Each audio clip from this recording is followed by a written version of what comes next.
The ceaseless, metallic hum of Chicago's elite resonated through the apex. A restaurant so high above the city it felt detached from the mortal world below. Here on the 95th floor, deals were not made. Dynasties were forged in the crucible of hushed conversations and the clinking of crystal. For Alistair Cromwell, a man whose net worth was a number with too many commas for most to comprehend, the evening was a calculated exercise in controlled surrender. At 68, his hair was a shock of silver, meticulously styled, a stark contrast to the storm gray of his eyes. Those eyes, which could dissect a balance sheet from 20 paces, were currently fixed on the man sitting opposite him, Marcus Thorne. Thorne, a predator in a bespoke suit, was circling Cromwell Industries like a vulture. This dinner was the final act, the ceremonial signing of a treaty where Alistair was effectively ceding a portion of his kingdom to save the rest. The pressure in Alistair's chest was a familiar, unwelcome guest. It wasn't the altitude, it was the ghost of his legacy, a legacy he felt was already turning to ash in his mouth. "Everything to your liking, Alistair?" Thorne's voice was smooth, a polished river stone that had been worn down by years of insincere pleasantries. He swirled a Bordeaux in his glass that cost more than the monthly rent of the people serving it. Alistair's jaw tightened into a knot of granite. "I'm still waiting on my Sazerac. With the 18-year Sazerac rye, a cube of raw sugar, and exactly 3 dashes of Peychaud's. The lemon peel expressed, not dropped. It's been 12 minutes. He made it sound not like a missing cocktail, but like a breach of national security. His gaze swept the room, a weapon seeking a target, searching for the source of this profound incompetence. He saw her then, a flicker of frantic movement through the forest of tables. A young woman, early 20s at most, her auburn hair escaping a hastily made bun. Her uniform, a simple black dress and white apron, was immaculate, but her face was a canvas of controlled panic. Her cheeks were flushed, her eyes wide. This had to be the delinquent. Clara Mayhew felt as though her veins were filled with fizzing Alka-Seltzer. The L train had been held at Fullerton for 20 minutes due to a police action, forcing her to sprint the last 6 blocks in unforgiving flats. She was a ghost in her own life, haunting the halls of her library, science master's program by day, floating through the opulent rooms of the Apex by night, and studying in the pre-dawn hours to keep the precarious structure of her existence from collapsing. She was an orphan of the state, a graduate of the foster care system, and lateness wasn't a flaw. It was a sin that could cost her shelter. She saw the maître d', a severe man named Jean-Pierre, give her a look that could freeze fire. She seized the silver tray holding Alistair Cromwell's hyper-specific Sazerac, her hands trembling almost imperceptibly. Table 7, the Leviathan. Jean-Pierre's warning echoed in her ears. Mr. Cromwell does not tolerate error. He does not forgive imperfection. He is not a man. He is a metronome. As she approached the table, she could feel the arctic chill of his impatience rolling off him in waves. Marcus Thorne watched her, a slight, cruel smile playing on his lips. This was sport to him. "Your Sazerac, sir," Clara said, her voice a strained whisper. She moved with a practiced grace, born of 1,000 hurried shifts, leaning in to place the heavy crystal glass on the coaster. The rich scent of rye and anise filled the air. Alistair did not look at her. He looked at his watch, a Vacheron Constantin that represented more money than she would likely see in a decade. 13 minutes, he stated, his voice a low, menacing rumble. "I have been seated for 20. It took you, a person whose sole function in this ecosystem is to ferry items from point A to point B, 13 minutes to accomplish that task. Justify this failure." Clara's mind went blank. The truth, the stalled train, sounded like a pathetic, well-worn excuse. The lie she couldn't invent felt even more foolish. I apologize, sir. The delay was unavoidable. It will not happen again." "No," Alistair snapped, his stormy eyes finally locking onto hers. The force of his gaze was a physical blow. "It most certainly will not, because you are fundamentally unsuited for a role that demands elementary time management. In my world, a 13-minute lapse in judgment can liquidate fortunes. It reveals a deep, structural flaw. a lack of discipline, a lack of respect. It is a defect of character. The ambient noise of the restaurant seemed to dip. Nearby diners suddenly found their entrees fascinating, their wine glasses requiring intense study. Clara felt a scalding blush climb her neck, a wave of heat that felt like shame. Her heart was a trapped bird beating against her ribs. She willed the tears that stung the back of her eyes to retreat. She would not break in front of this tyrant. "Sir, Do not sir me," he cut her off, his voice rising, a precisely calibrated increase in volume to capture the attention of the entire section. "I am paying for excellence, not a front row seat to your professional inadequacies." "Jean-Pierre," he called out, his voice cracking like a whip. The maitre d' materialized at his elbow, his face a waxy pale mask. "Yes, Mr. Cromwell." "Remove her," Alistair said, a flick of his wrist dismissing Clara's entire existence. "She is terminated. I do not wish to be subjected to her presence for another second." Fired. The word hit Clara with the force of a physical impact. Just like that. Her tuition payment, her rent, her carefully balanced house of cards, all of it tumbling down. A cold, sharp panic sliced through the humiliation. "No, no, please."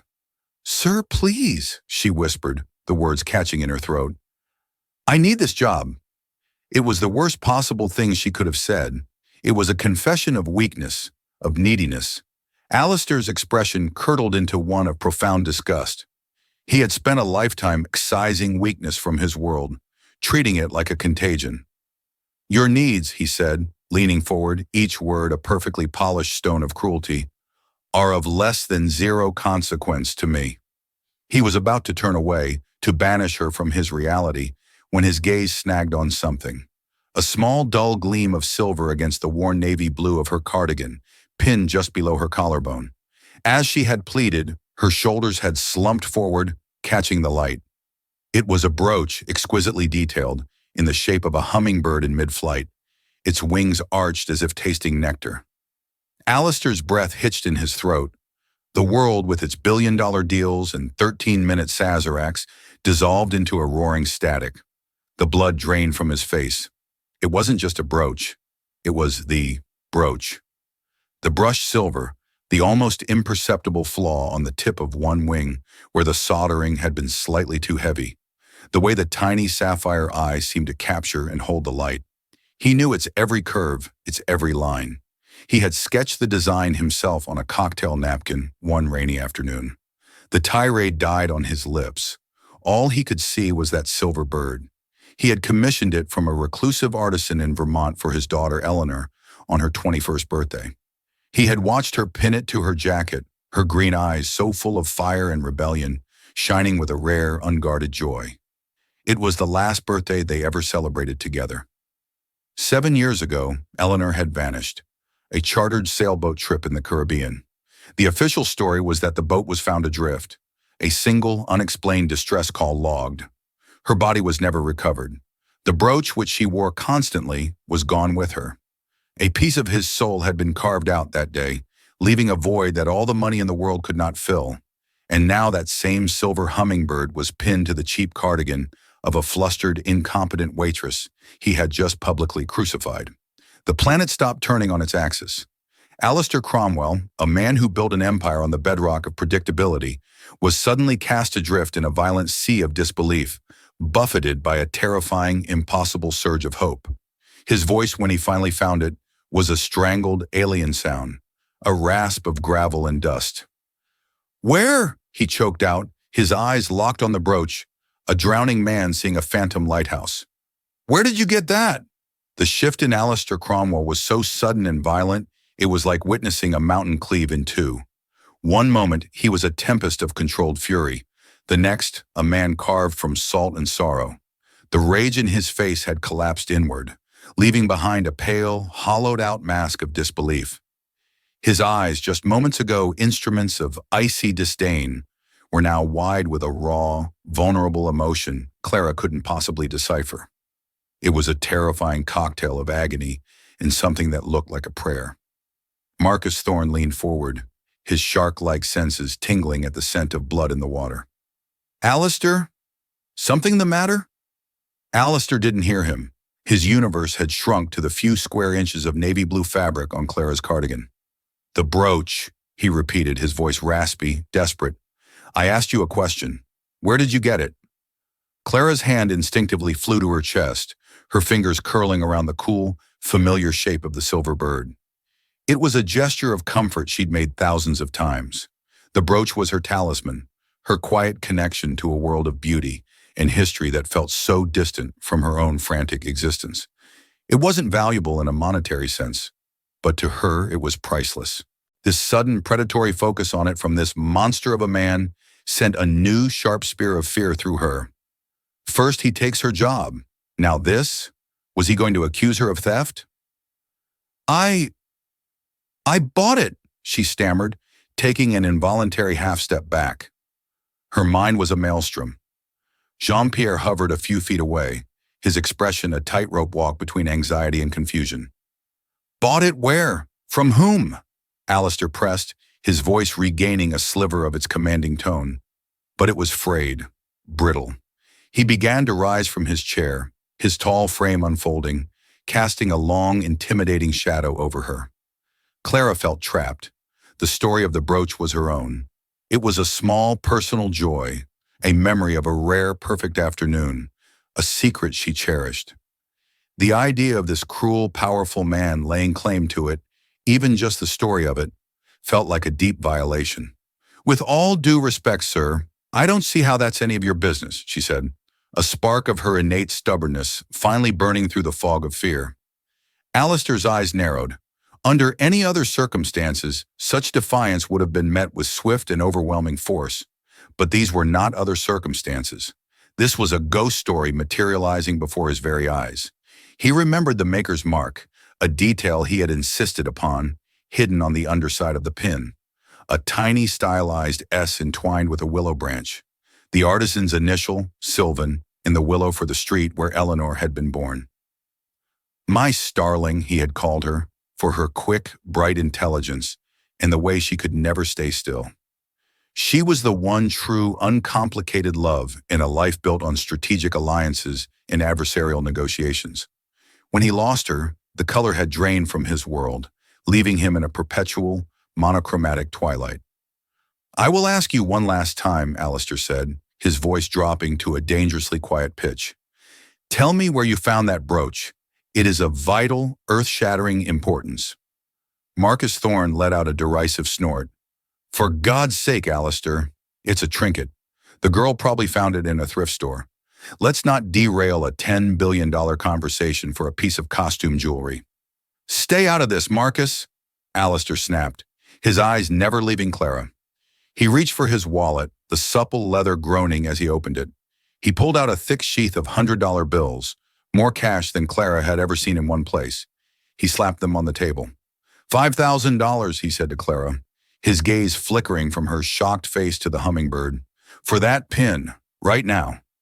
The insult was reflexive, a lifetime habit of assigning a price to everything, of devaluing things to possess them. But Clara wasn't insulted. She was horrified. Sell her hummingbird? She would sooner sell a kidney. "No," she said, her voice finding a surprising firmness. The fear was still a cold stone in her stomach, but it was being eclipsed by a fiercely protective anger. "It is not for sale." 10,000, he countered instantly, his eyes holding a manic gleam. 20, name a price. I will have that brooch. The spectacle was surreal. Alistair Cromwell, a titan of industry, a man who moved markets with a single phone call, was publicly unraveling over a small silver pin on a waitress's sweater. For the first time, Clara saw past the corporate tyrant. She saw a hairline crack in the marble facade, and through it, she glimpsed a man drowning. "Sir," she said, her voice steady and clear, "you could offer me your entire company. I would not sell you this brooch. Now, if you'll excuse me, I believe I have been fired." She turned on her heel, her body rigid with a mixture of terror and resolve. She had to escape before the dam of her composure broke completely. "Wait!" Alistair's voice was no longer a command. It was a plea. It stopped her dead in her tracks.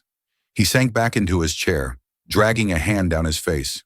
The ruthless CEO had evaporated, leaving behind a desperate, broken father. He knew with a certainty that was both terrifying and exhilarating that the brooch was Eleanor's. There were only two possibilities. Either this young woman had stumbled upon it by some impossible chance, or she was connected to its journey after Eleanor disappeared. The official story of the sailing accident had always felt wrong, a too neat conclusion to a messy, rebellious life.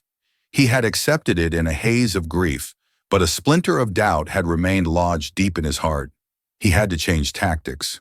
The bully had failed. The buyer had failed. Now he had to try being human. "Please," he said, the words sounding rusted and foreign on his tongue.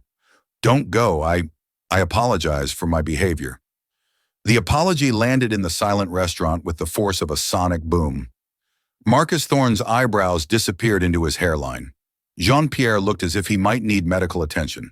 Alistair continued, his voice softer now, laced with an urgency that was utterly genuine. "My reaction, it was inexcusable. But that brooch, it belonged to my daughter." He paused, the next words tearing their way out of him. "My daughter Eleanor, she died 7 years ago. That brooch was lost with her. To see it now, on you, I don't understand." Clara turned back slowly, her anger dissolving into a bewildering wave of empathy. His daughter. The words rewrote the entire evening. She looked down at the silver bird, then back at the shattered man in the $5,000 suit. "We need to talk," Alistair said, his eyes pleading. "Not here, somewhere private. I will compensate you for your time, for the distress I have caused. I will ensure you keep your job. I will do anything. But you must tell me the story of how my daughter's hummingbird pin came to be in your possession."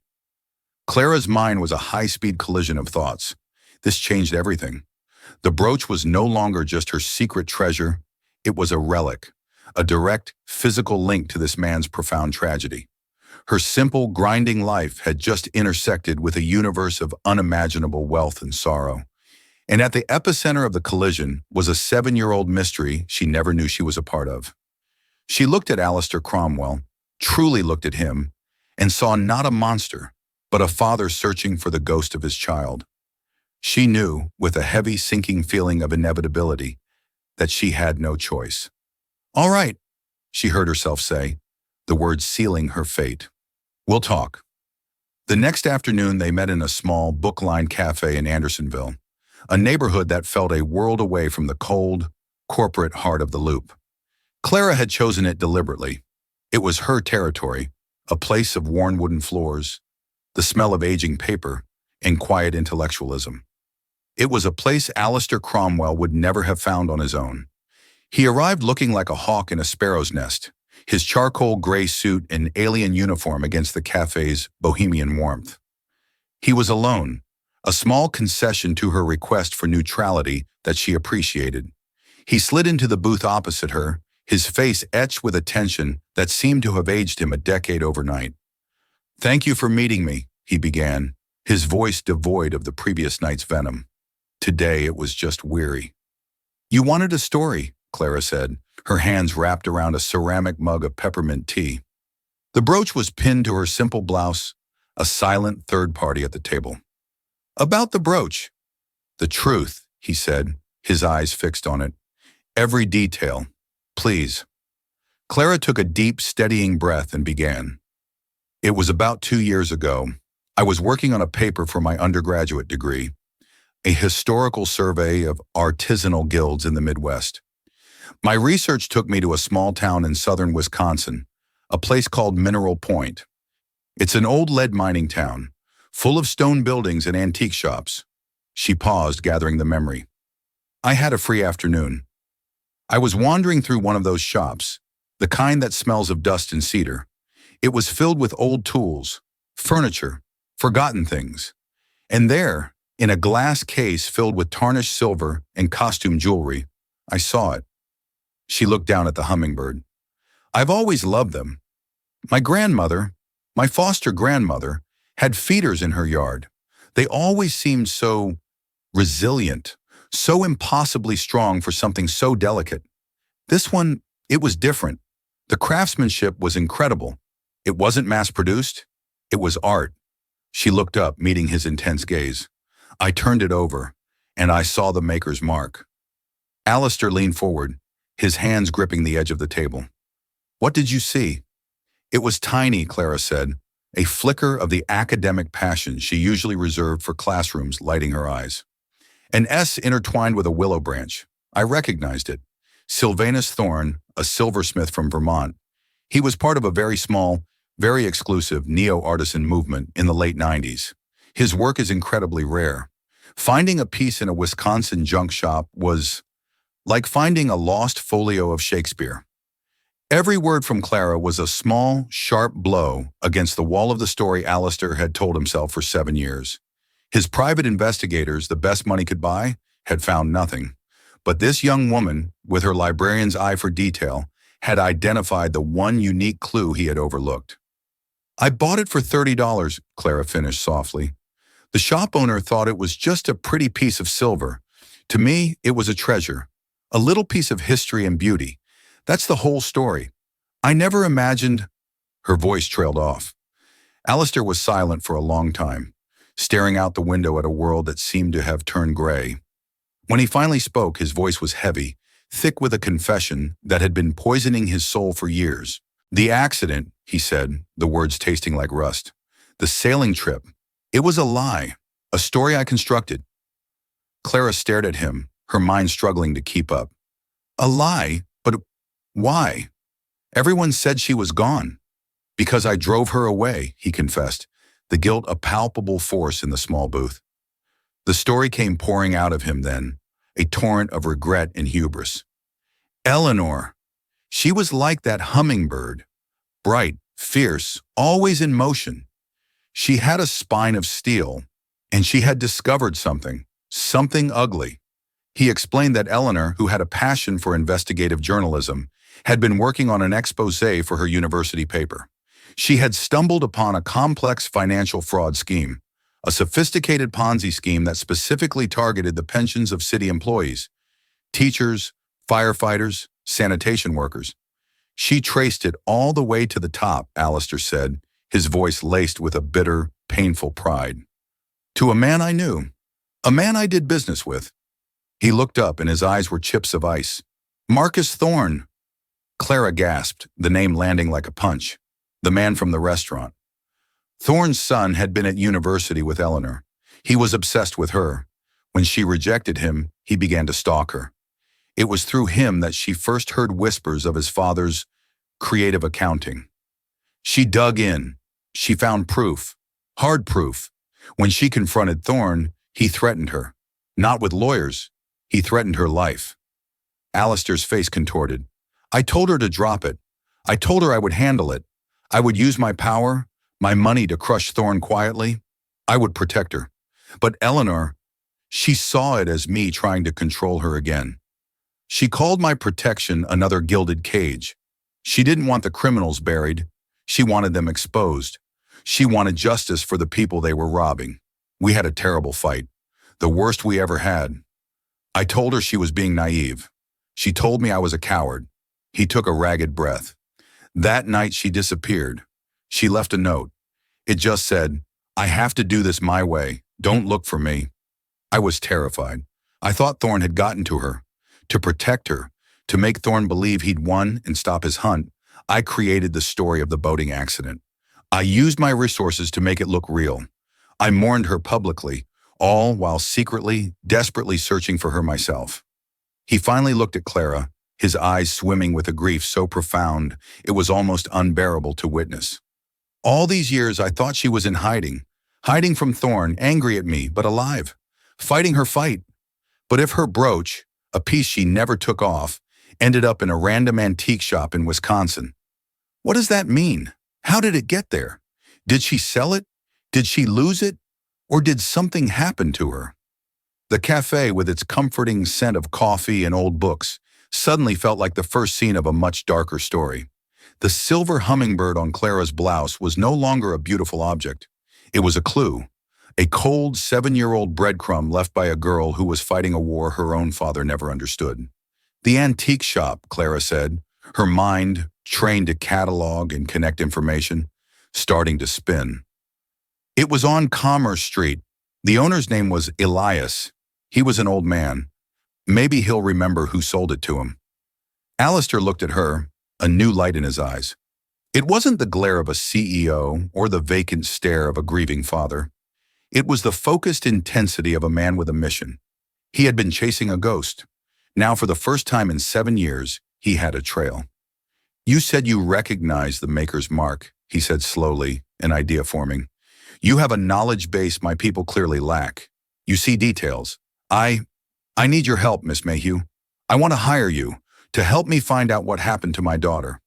The offer hung in the air between them. It was absurd.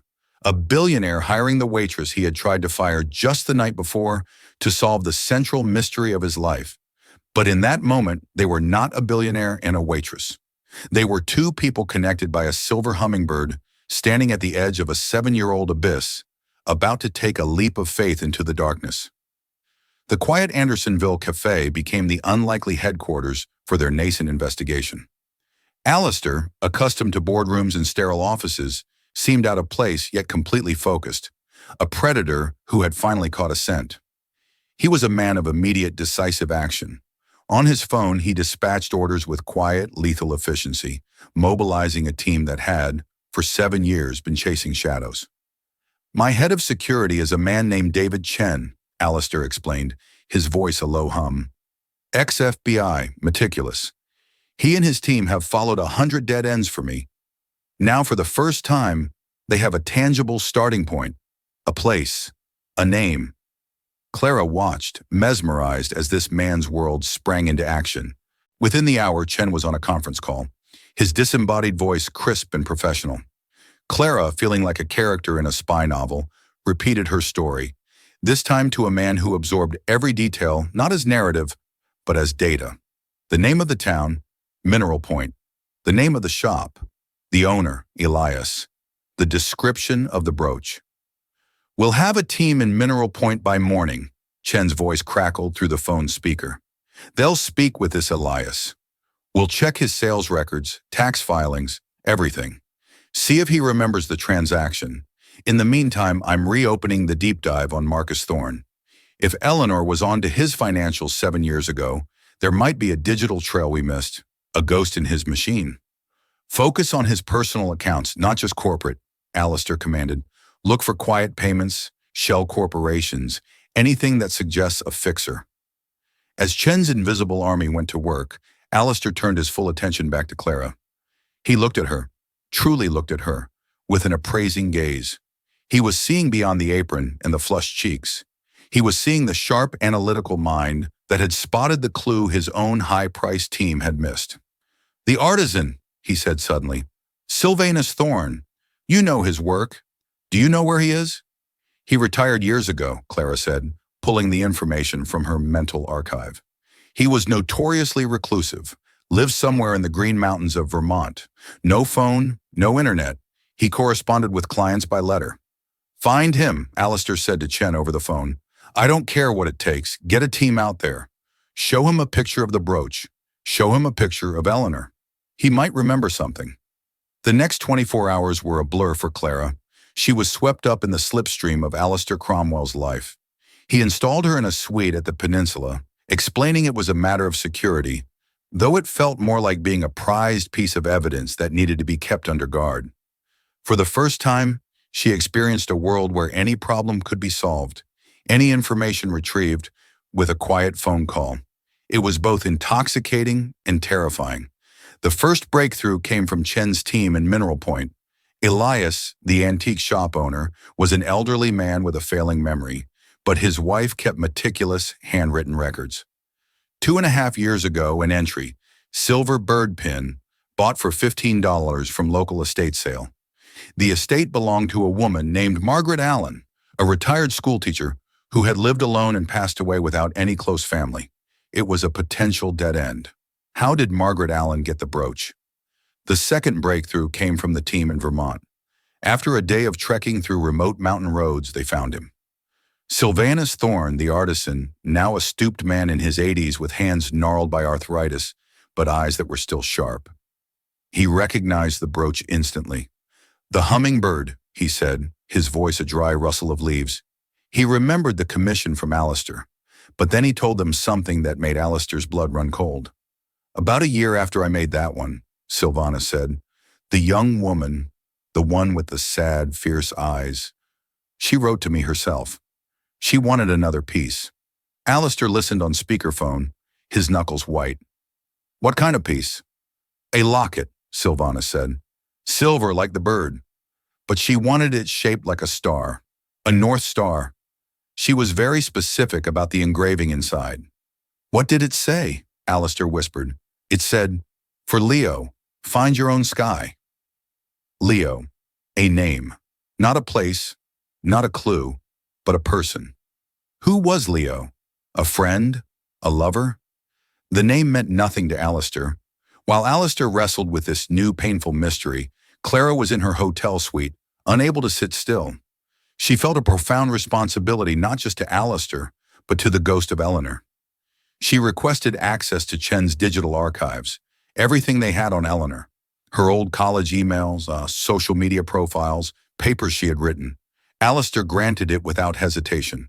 For hours, Clara sifted through the digital remains of a life. She read Eleanor's fiery editorials, her passionate essays on justice. She saw photos of her smiling with friends, a life full of promise. Then she found it. Tucked away in a subfolder of a research project was a scanned document, an old hand-drawn map of the lead mining region of Wisconsin. It was from the 19th century. In the corner of the map, Eleanor had made a tiny, handwritten annotation in ink. It was next to a symbol for an old abandoned mine shaft. The note simply said, "Margaret knew." Margaret Allen, the retired school teacher whose estate had contained the brooch. It wasn't a random connection. Clara's heart pounded. She cross-referenced Margaret Allen's name with Eleanor's university records. Margaret Allen had been a guest lecturer in one of Eleanor's history seminars a semester before she disappeared. The topic, the Underground Railroad in the Upper Midwest. "She wasn't just hiding," Clara said, bursting into Alistair's ad hoc command center in the adjacent suite. "She had help. Margaret Allen was helping her." It was the missing link. Eleanor hadn't just run blindly into the wilderness. She had a plan. She had an ally. Margaret, a history teacher with deep local knowledge, had likely provided her with a new identity, a place to live, a way to disappear off the grid. The brooch, left in her estate, was probably something Eleanor had given her as a gift, or perhaps left with her for safekeeping. The new question was terrifying. If Margaret Allen had passed away, what happened to Eleanor? And who, in God's name, was Leo? A new urgency propelled them. The search was no longer about a piece of jewelry. It was about a person named Leo. Chen's team, with a new focus, started digging into Margaret Allen's life. She was a spinster, but she had a sister who had passed away years earlier, leaving behind a single child, a nephew who had become estranged. His name was Michael. He had a history of petty crime and had fallen off the map years ago. It seemed like another dead end until Chen's financial team, digging through Thorne's accounts, found the needle in the haystack. A recurring monthly payment, small but steady, being made from a slush fund to an account in rural Wisconsin. The payments had started 7 years ago. They had stopped 2 years ago, right around the time Margaret Allen died. The account holder was listed as Michael Gable, Margaret Allen's nephew. The pieces slammed into place with sickening force. "Thorne found her," Alistair said, his voice hollow. "He didn't go after her himself. He found her one vulnerability, her protector's estranged, greedy nephew. He paid him to watch her, to report on her." The picture was ugly and clear. Eleanor, living in hiding under Margaret's protection, was being surveilled. When Margaret died, Eleanor's safety net was gone. She would have been exposed, vulnerable. The final piece came from a real estate search. A small isolated cabin on the edge of the state forest, about 10 miles outside of Mineral Point. It had been purchased with cash 7 years ago by Margaret Allen. It had been sold 2 years ago in a foreclosure auction, its sole occupant having vanished. "We're going to Wisconsin," Alistair said, his face a mask of grim determination. "Now." He looked at Clara, and for the first time he saw her not as an assistant or a consultant, but as a partner in this agonizing quest. You're coming with me. He needed her clear eyes, her steady mind. He needed the person who saw the details he had always been too arrogant to notice. She had found the path, and he knew, with a chilling certainty, that they had to walk it to its end together. The drive to rural Wisconsin was a silent, 4-hour pilgrimage through a landscape that grew progressively quieter and more isolated. The concrete towers of Chicago gave way to flat farmland, then to the rolling wooded hills that concealed the state's mining history. The cabin, when they found it at the end of a long, unpaved road, was small and weathered, sinking back into the earth. It was heartbreakingly ordinary. Chen's team had already secured the property. It had been empty for 2 years, but they had prevented the bank from clearing it out. As Alistair stepped across the threshold, he felt as if he were entering a sacred tomb. The air was thick with the dust of abandonment, but Eleanor's presence was everywhere. A stack of books on a small table, a faded photograph of a smiling, dark-haired woman. Eleanor, looking older, more tired, but with the same fire in her eyes, pinned to a corkboard. On a small hand-built shelf was a collection of rocks and pressed wildflowers. It was the home of a person who had found a measure of peace in solitude.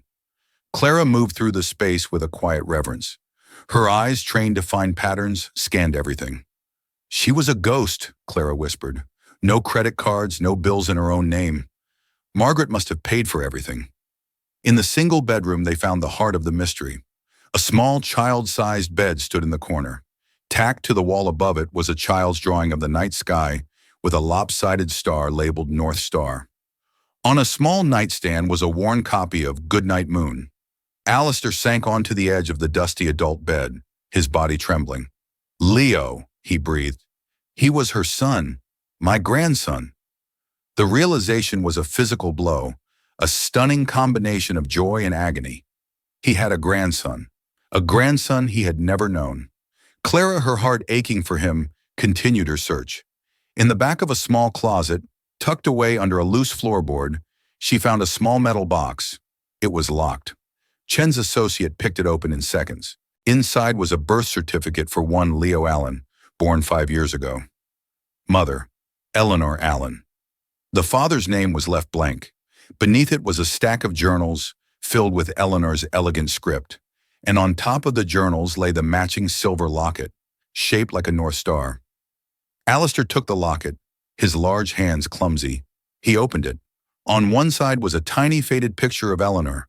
On the other, a picture of a smiling baby with his own daughter's bright, intelligent eyes. That night back at a sterile motel, they read the journals. Alistair sat in one chair, Clara in another, as she read his daughter's last words aloud, her voice soft and steady in the quiet room. Eleanor wrote of her flight, of Margaret's kindness, of creating a new life as Anna. She wrote of falling in love with a local man, a naturalist who worked for the state park, a kind soul who was killed in a hiking accident before he ever knew she was pregnant.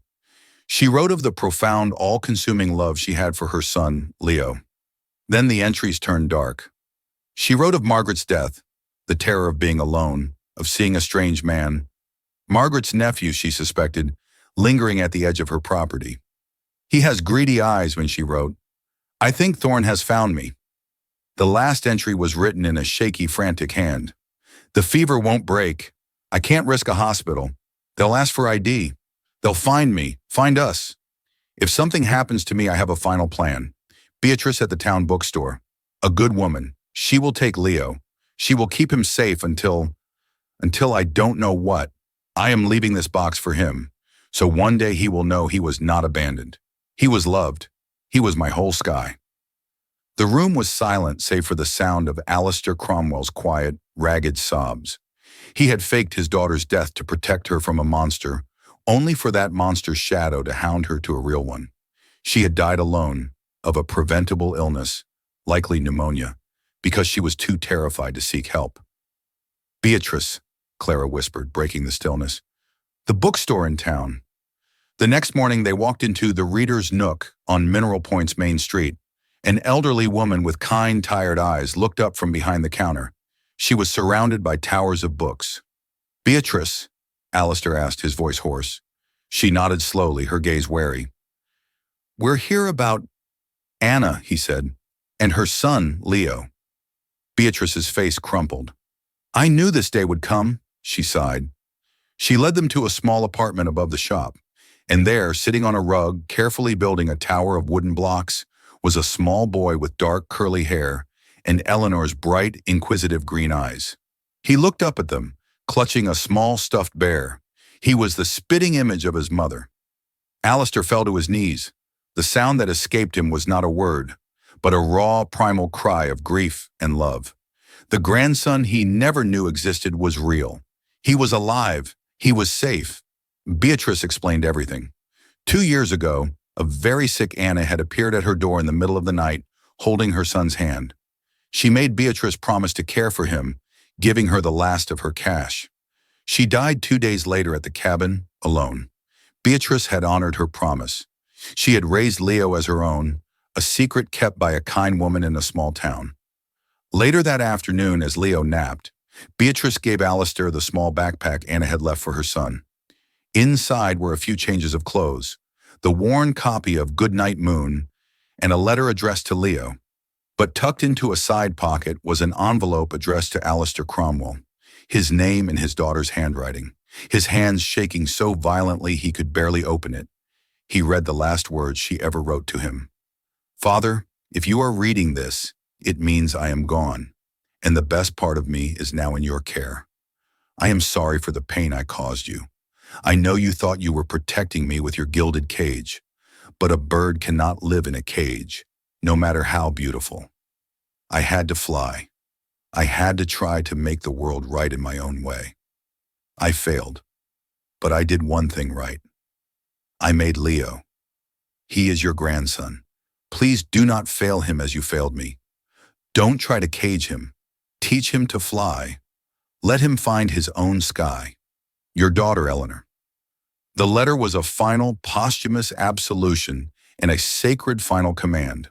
Holding it, Alistair Cromwell knew that his life's work was not his company, not his legacy of wealth, but the small boy sleeping in the next room. He looked over at Clara, the young woman who had started this journey. Her eyes were filled with tears, not of pity, but of shared understanding. She hadn't just found a brooch.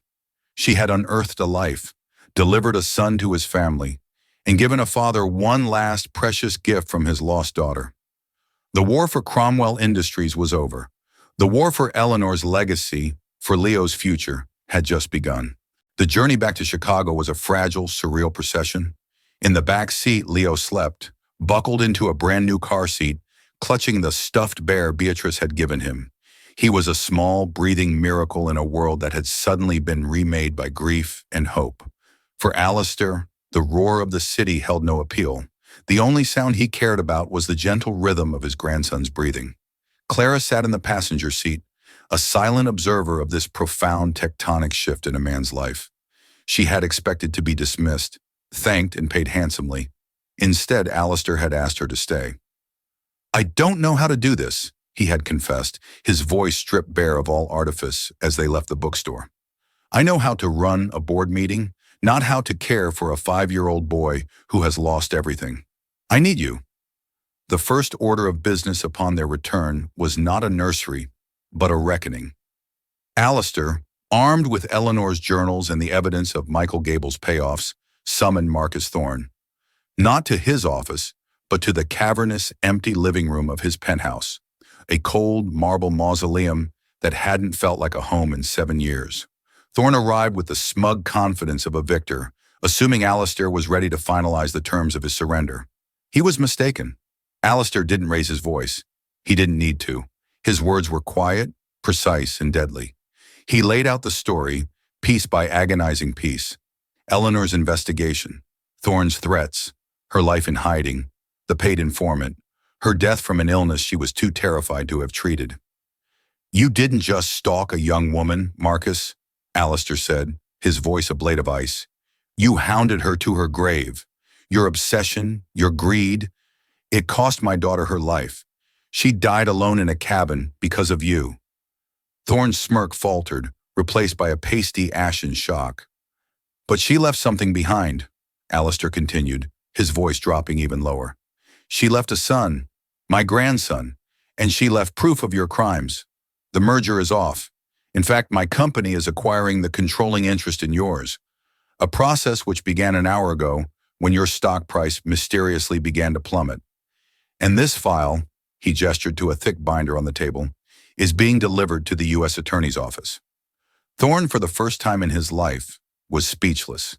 He was a broken man, his empire and his liberty evaporating before his eyes.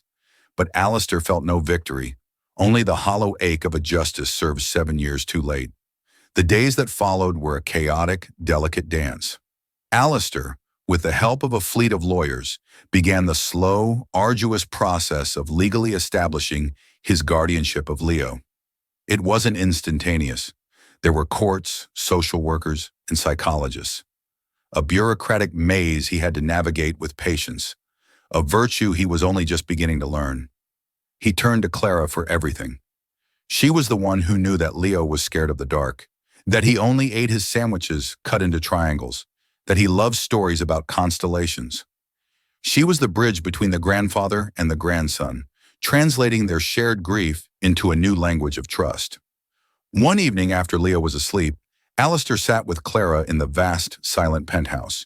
He slid a folder across the marble coffee table. Inside was a contract establishing a trust fund in her name, with a sum of money that made her feel dizzy. "This is for you," he said. "For everything." Clara looked at it, then pushed it back across the table.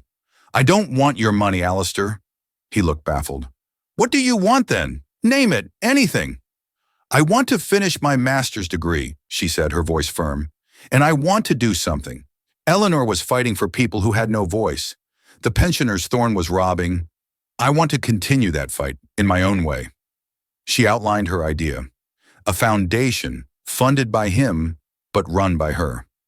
A nonprofit dedicated to providing legal and financial advocacy for vulnerable populations, starting with children aging out of the foster system, kids like her. "I want a purpose, not a payoff," she said. Alistair looked at her, and for the first time, he fully understood the woman Eleanor had described in her last letter. He saw the same fire, the same steel spine. "Done," he said, a genuine smile touching his lips for the first time in what felt like a lifetime. The story of Alistair Cromwell didn't end with a dramatic courtroom victory or a sudden perfect family. It unfolded slowly in a series of small, quiet moments. He sold the cold penthouse and bought a sprawling house in a leafy suburb, a house with a yard big enough for a dog and a swing set. He traded his Vacheron Constantine for a digital watch with a Mickey Mouse face that Leo had picked out. He learned how to make pancakes, how to bandage a scraped knee, how to patiently answer the 1,000 why questions of a curious 5-year-old. He learned how to be a grandfather. Clara, funded by the newly established Eleanor Starr Foundation, finished her degree with honors. She wasn't a live-in nanny or a paid companion. She was family. She was there for Sunday dinners, for holidays, for Leo's first day of school. She was the steadfast aunt, the loving guardian of his mother's memory. The woman who would sit with him and tell him stories not of a tragic victim, but of a brave, fiery woman named Eleanor, who loved him more than the sky. One crisp autumn evening, a year later, the three of them were in the backyard, wrapped in blankets, looking through a telescope Alistair had bought. He was pointing out Jupiter, his voice filled with a quiet wonder he hadn't felt since his own childhood. Leo, his small face pressed to the eyepiece, gasped in delight. Clara watched them, the powerful old man and the resilient little boy, two survivors finding their way in a new constellation. The silver hummingbird brooch was pinned to her coat. It was no longer a beautiful antique or a painful clue. It was a reminder that sometimes the most broken things can be pieced back together, not as they were, but as something new, something stronger. They were a strange, improbable family, forged in tragedy and built on the quiet, steady foundation of a second chance. And under the vast, star-filled sky, they were finally learning how to fly.